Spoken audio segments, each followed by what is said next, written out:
Restore Thrive, we're back. Thanks for joining us again, guys.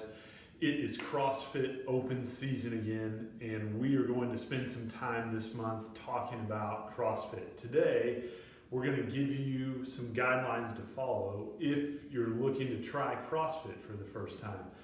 We, unlike a lot of physical therapists and strength coaches, don't demonize really any exercise protocol, but it's important that you have some good guidelines to follow so that you can judge whether or not it's worth your time to jump in and follow any sort of program. So when it comes to finding a good CrossFit gym or a good gym in general, there's three things that we're going to talk to you about here. So the first one is what we call coach experience. That's first and foremost. So it's not so much about how many letters the coach has behind their name, but it's how much experience they have working with people. And that coach, if they're a quality coach, should be willing and able to give you examples and put you in contact with the people they've worked with that have seen success from the training that those coaches have put in place for them.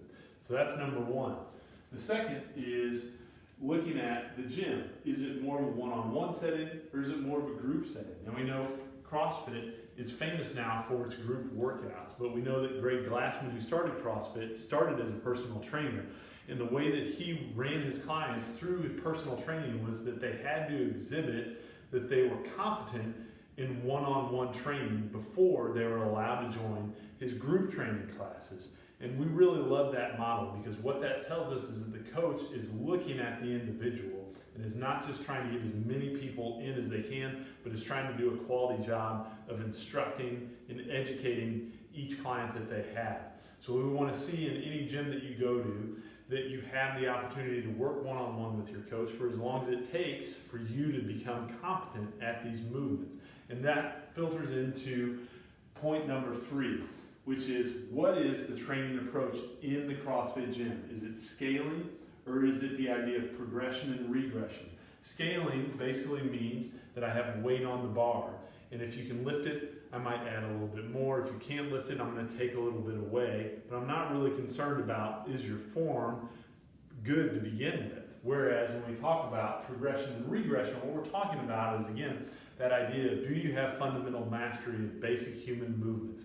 Can you crawl? Can you roll? Can you get up without using your hands to get up from the floor?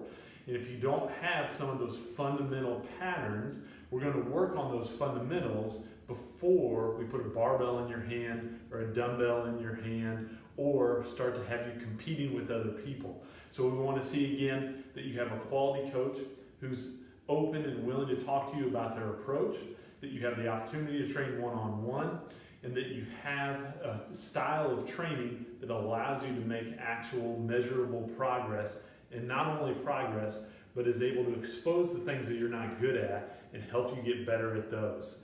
Thanks for joining us, guys. We'll talk to you again soon.